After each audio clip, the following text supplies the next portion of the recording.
Salam dan selamat bertemu sekali lagi bersama dengan saya. Pada hari ini kita akan terus belajar firman Tuhan yang saya sediakan dari Efesus 5 ayat 1 sampai 10. Efesus 5 ayat 1 sampai 10. Mari kita berdoa.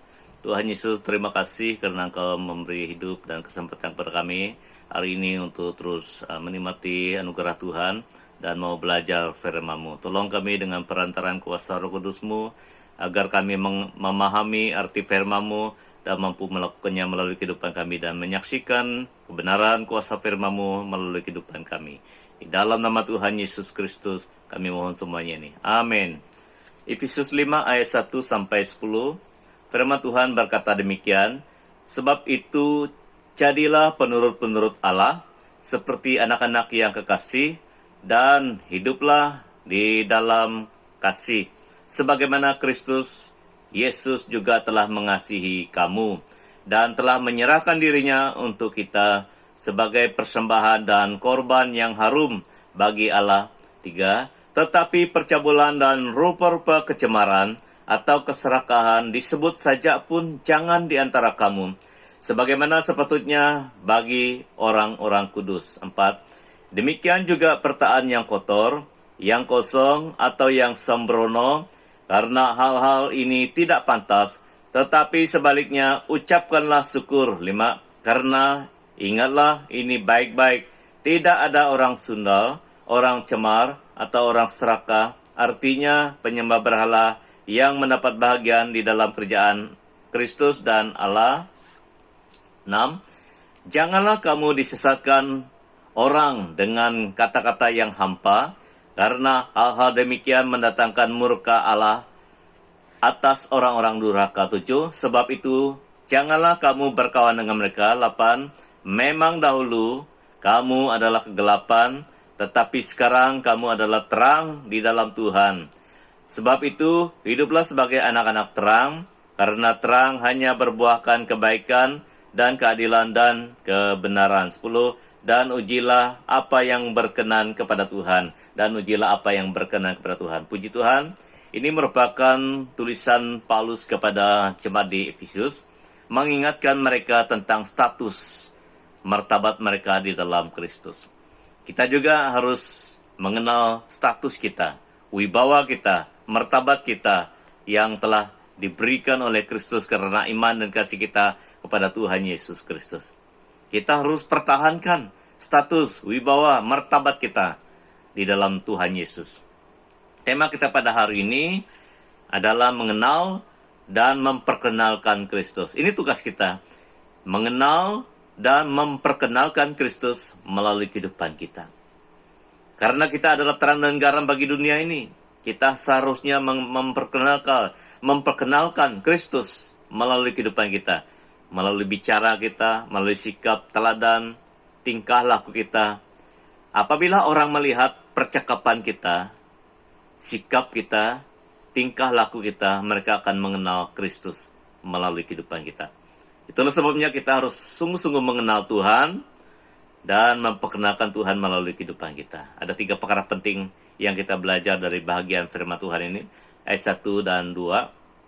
Apabila kita mengenal dan memperkenalkan Tuhan, ataupun memperkenalkan Kristus melalui kehidupan kita, kita harus menjadi penurut Tuhan Allah. Penurut Tuhan Allah. Ayat 1 sampai 2. Sebab itu, jadilah penurut-penurut Allah seperti anak-anak yang kekasih. 2. Dan hiduplah di dalam kasih, sebagaimana Kristus juga telah mengasihi kamu dan telah menyerahkan dirinya untuk kita sebagai persembahan dan korban yang harum bagi Allah. Kristus adalah teladan. Dia menunjukkan kasihnya dengan rela berkorban bagi kita. Dan kita yang menjadi anak Tuhan, hamba Tuhan, gereja Tuhan, harus menjadi penurut Tuhan Allah kita melalui hidup dan teladan yang ada pada kita. Ini yang pertama, kalau kita mengenal dan memperkenalkan Kristus melalui kehidupan kita, kita menjadi penurut Tuhan Allah. Menuruti firman-Nya.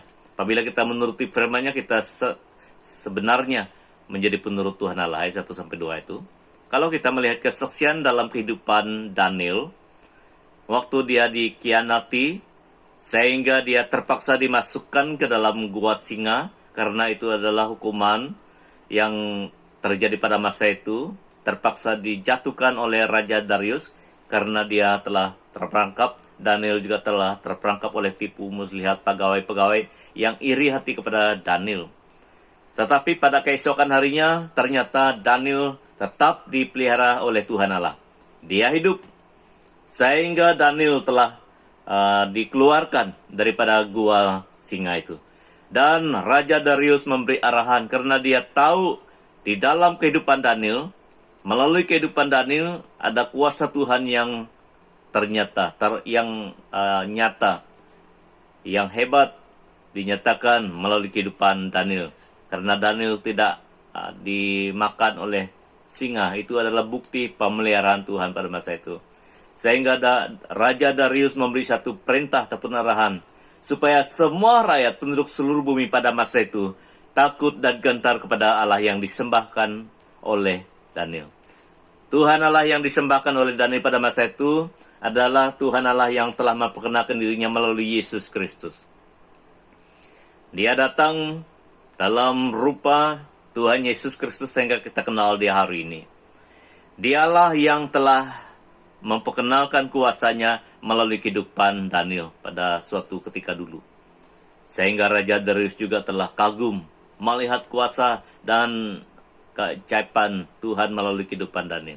Sehingga dia memberi arahan, perintah kepada rakyat pada masa itu, seluruh bumi, supaya takut dan gentar kepada Tuhan Allah yang disembah, yang dilayani oleh Daniel. Ini kebaikan, keistimewaan, kalau kita tetap menjadi penurut Tuhan Allah seperti Daniel. Kuasa, hikmat Tuhan Allah senantiasa menyertai Daniel dan menyertai kita, karena kita adalah penurut Tuhan Allah. Segala tantangan cabaran yang kita hadapi akan jaga, akan ditanggung, akan ditolong oleh Tuhan. Tuhan akan menolong kita menghadapi apapun tantangan cabaran yang kita hadapi hari ini, karena kita adalah orang yang menurut perintah, menurut firman Tuhan Allah. Kita tetap dijamin oleh Tuhan Allah juga, Tuhan Yesus Kristus. Seperti yang terjadi dalam kehidupan Timotius juga. Timotius mengenal Tuhan, mengenal Kristus melalui neneknya Louis dan ibunya Eunike. Dari keluarga, dalam keluarganya dia mengenal Tuhan. Melalui orang tuanya dia mengenal Tuhan, mengenal firman Tuhan, mengenal kebenaran dan kasih Tuhan.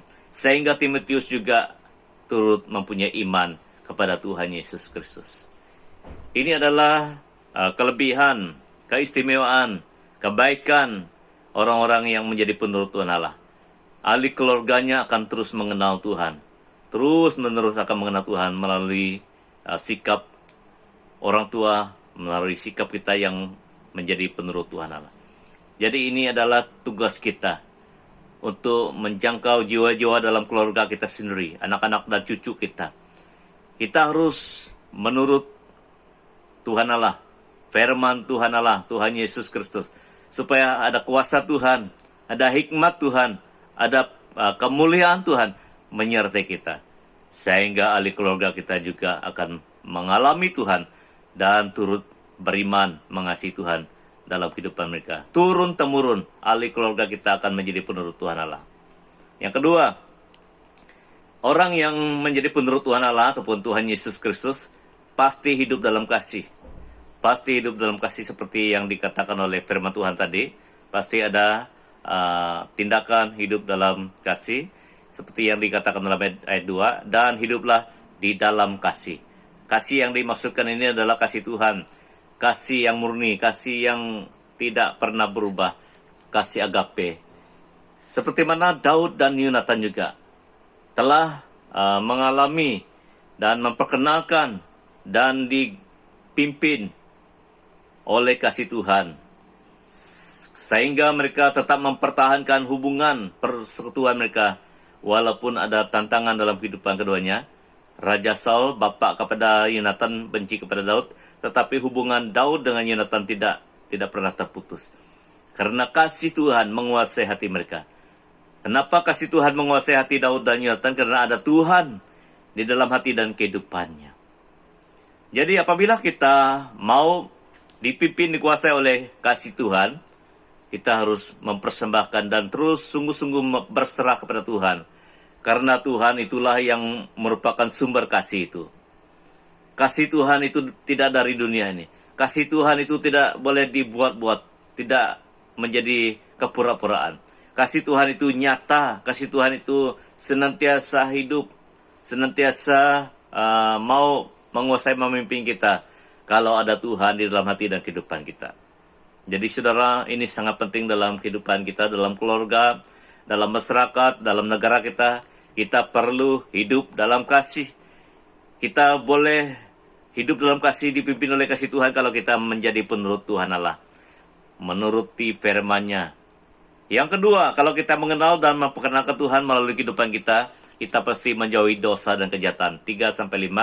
Tetapi percabulan dan rupa-rupa kecemaran atau keserakahan disebut saja pun jangan di antara kamu, sebagaimana sepatutnya bagi orang-orang kudus. Demikian juga perkataan yang kotor, yang kosong, atau yang sembrono, karena hal-hal ini tidak pantas. Tetapi sebaliknya, ucapkanlah syukur. 5. Karena ingatlah ini baik-baik, tidak ada orang sundal, orang cemal, atau orang serakah, artinya penyembah berhala yang mendapat bagian di dalam kerjaan Kristus dan Allah.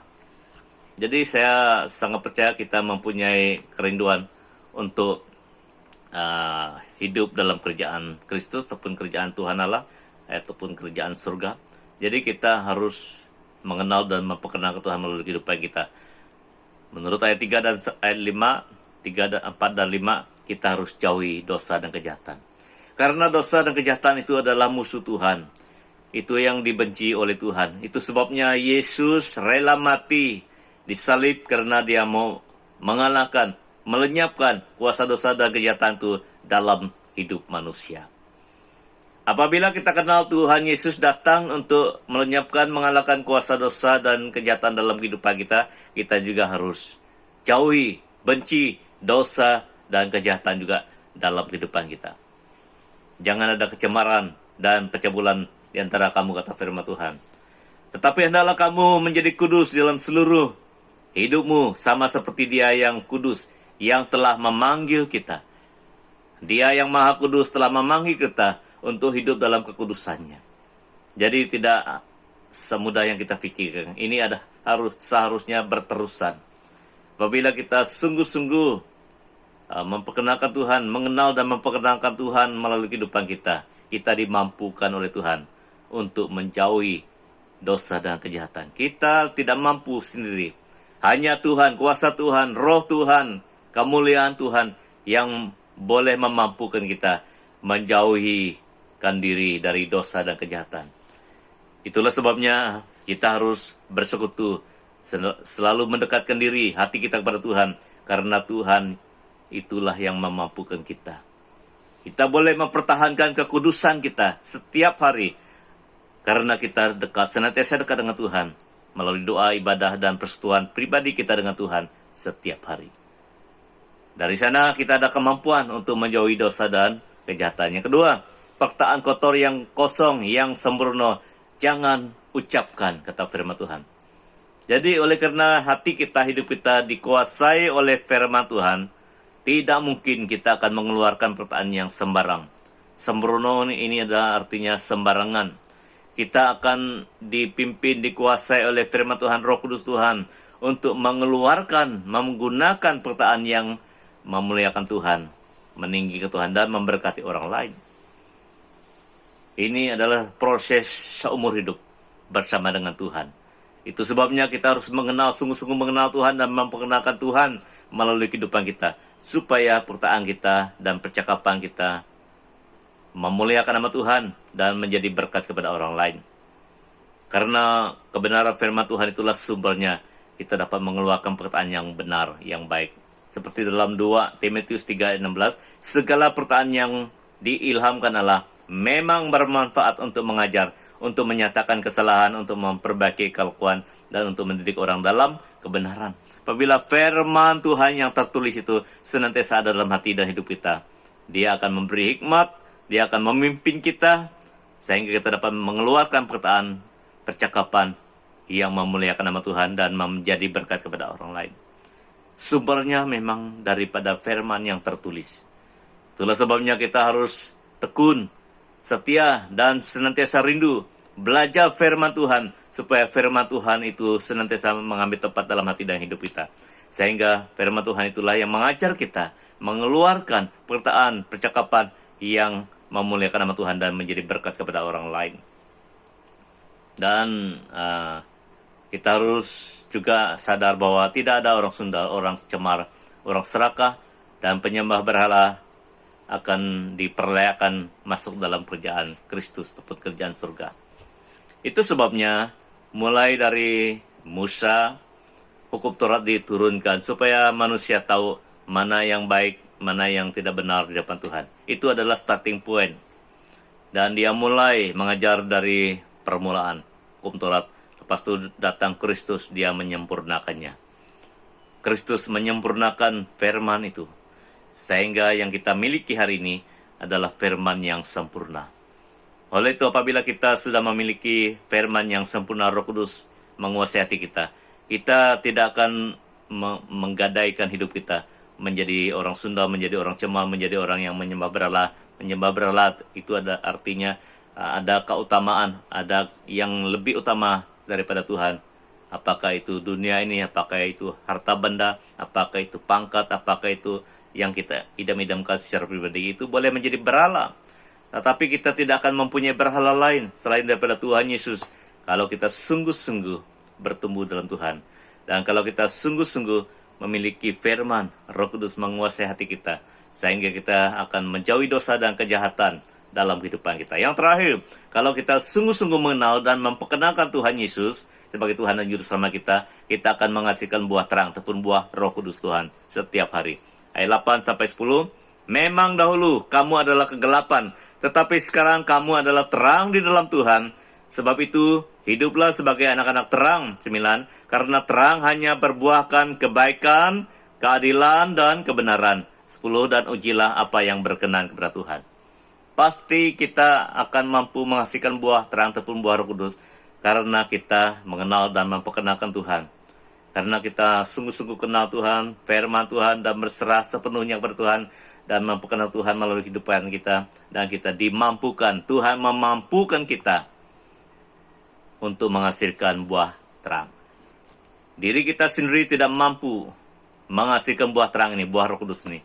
Hanya Tuhan melalui Roh Kudus-Nya, melalui terang firman-Nya akan memampukan kita menghasilkan buah terang ini. Ini kelebihan kita mengenal Tuhan dan memperkenalkan Tuhan melalui kehidupan kita. Kita akan dimampukan oleh Tuhan menghasilkan buah terang ataupun buah yang memuliakan Tuhan, buah Roh Kudus. Seperti mana yang terjadi dalam kehidupan Daud waktu dia berhadapan dengan Goliat. Dan orang Israel pada masa itu semua takut. Tapi Daud kenal Tuhan. Daud kenal firman. Daud mempunyai persekutuan, keintiman dengan Tuhan. Sehingga dia memperlihatkan buah terang. Memperlihatkan buah Roh Kudus Tuhan melalui kehidupannya. Ada kedamaian, ada sukacita, ada keberanian, ada kebenaran dia perlihatkan. Dia berkata kepada Goliat, engkau mendatangi aku dengan pedang, tombak dan sebagainya, tetapi aku mendatangi engkau, kata Daud, dalam nama Tuhan Allah semesta alam. Dia begitu yakin bahwa Tuhan menyertai dia. Dia begitu yakin dan percaya Tuhan akan menolong Daud mengalahkan Goliat. Inilah kehidupan kita. Kita akan yakin senantiasa memperlihatkan kebenaran Tuhan. Iman kita melalui kehidupan kita karena kita mengenal dan senantiasa memperkenalkan Tuhan. Kita intim, kita akrab dengan Tuhan seperti Daud.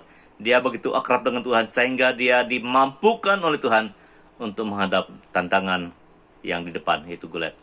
Hari ini kita mempunyai berbagai tantangan silih berganti, COVID-19 dan sebagainya. Dan kita akan terus memperkenalkan iman yang benar melalui kehidupan kita. Walaupun ada banyak tantangan yang di depan, yang kita senantiasa hadapi, tetapi kita akan terus berkobar-kobar memperkenalkan Tuhan tetap percaya kepada Tuhan yang akan menolong kita. Itu adalah buah terang. Tindakan iman kita, sikap kita senantiasa memuliakan nama Tuhan itu adalah buah terang, buah Roh Kudus Tuhan. Tuhan selalu dimuliakan, ditinggikan melalui kehidupan kita. Sikap kita, apapun tindak tanduk kita, itu adalah buah terang. Buah yang memuliakan Tuhan, buah Roh Kudus Tuhan. Oleh itu, langkah yang perlu adalah kita harus kenal betul-betul Tuhan dengan kerinduan kita mengenal firman-Nya dan melakukannya dalam kehidupan kita dan memperkenalkan Tuhan, memperkenalkan firman Tuhan itu melalui kehidupan kita. Maka kita akan dimampukan oleh Tuhan menghasilkan buah terang, menghasilkan buah Roh Kudus Tuhan dalam kehidupan kita.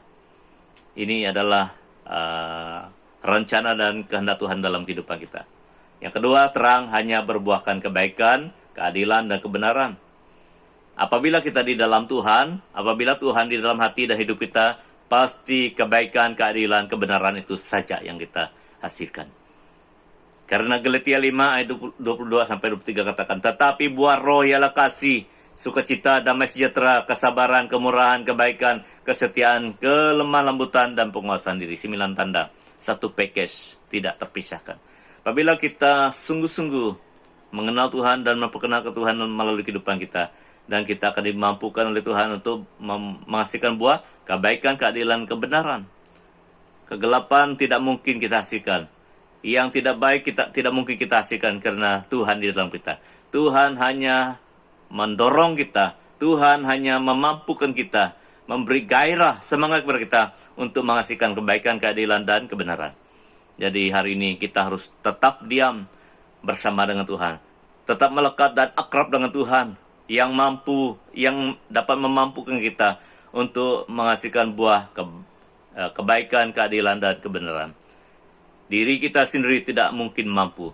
Tetapi apabila ada Tuhan, Roh Tuhan, firman Tuhan dalam hati kita, sungguh-sungguh di dalam hati dan hidup kita akan dimampukan. Karena itu adalah tujuan dan rencana Tuhan dalam kehidupan kita. Yang terakhir, kita akan menghasilkan buah terang karena kita senantiasa mengujikan apa yang berkenan di depan Tuhan. Apa yang berkenan di depan Tuhan kita kenal. Seperti mana yang terjadi dalam kehidupan Paulus waktu dia sudah bertobat, rasul-rasul yang lain menguji dia. Apakah benar dia bertobat? Apakah benar dia ada buah pertobatannya sebenarnya? Kalau kamu baca kisah para rasul, Rasul Petrus, Rasul Yohanes, Yakobus, dan yang lain menguji dia di Yerusalem. Menguji Paulus. Sungguh dia telah bertobat. Karena Tuhan telah di dalam hatinya, firman-Nya dia dengar, dan dia tak setia mempersembahkan hidupnya kepada Tuhan. Sehingga Saulus diubah menjadi Paulus. Demikian juga, apabila firman Tuhan, Roh Tuhan di dalam kita dapat menguji segala sesuatu. Yang mana yang berkenan di Tuhan, yang mana yang sesungguhnya adalah datangnya daripada Tuhan kita kenal. Sehingga kita tidak akan hanyut oleh karena budaya pengaruh dunia ini. Itulah kehidupan kita yang di dalam Tuhan. Kehidupan orang yang mengenal dan memperkenalkan Tuhan itu, dia dapat menguji segala sesuatu. Tuhan memampukan dia, memampukan kita mengenal yang benar, yang baik, yang daripada Tuhan. Dan kita akan tolak hal-hal yang duniawi, yang tidak baik, yang daripada kegelapan. Oleh itu, saudara-saudari yang kekasih dalam Tuhan Yesus, kita harus tekun dan setia terus-menerus mengenal Tuhan, mengenal firman-Nya, dan memperkenalkan Tuhan, firman Tuhan melalui kehidupan kita. Dengan tanda kita menjadi penurut Tuhan Allah, ayat 1-2, dan kita akan dimampukan oleh Tuhan untuk menjauhi dosa dan kejahatan, ayat 3-5, dan kita akan senantiasa menghasilkan buah terang ataupun buah Roh Kudus Tuhan, buah yang memuliakan nama Tuhan. Buah artinya kesaksian hidup, perbuatan, sikap, dan penampilan kita yang senantiasa memuliakan nama Tuhan. Mari kita berdoa. Tuhan Yesus, terima kasih karena Engkau selalu mengajar kami melalui firman-Mu. Biarlah Engkau memampukan kami untuk terus mengenal Engkau dan memperkenalkan Engkau melalui kehidupan kami. Tolong kami semua, mampukan kami semua. Di dalam nama Tuhan Yesus Kristus, kami mohon semuanya ini. Amin. Tuhan berkati kita semua, maju terus untuk mengenal Tuhan dan memperkenalkan Tuhan melalui kehidupan kita. Haleluya.